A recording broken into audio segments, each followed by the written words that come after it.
நாளுக்கு நாள் வெப்பத்தின் தாக்கம் அதிகரித்து கொண்டே இருக்கிறது.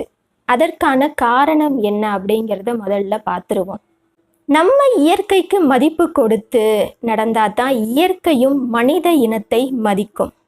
ஆனால் நம்ம சுயநலமாக நடந்துக்கிட்டோம்னா அதன் பாதிப்பை நம்ம அனுபவிச்சு தான் ஆகணும்.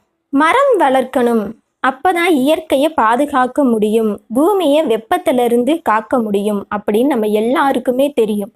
ஆனால் எத்தனை பேர் மரம் வளர்க்குறத நம்ம முயற்சி செஞ்சு அதற்கான நடவடிக்கையில் ஈடுபட்டிருக்கோம்?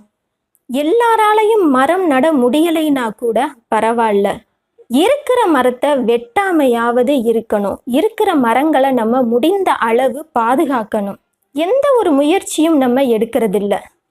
இயற்கைக்கு எதிராக மனிதன் செயல்படும் பொழுது இயற்கையும் மனிதனுக்கு எதிராக மாறும் காலம் வரும். இப்பவே இவ்வளவு வெப்பம் அதிகமாக இருந்து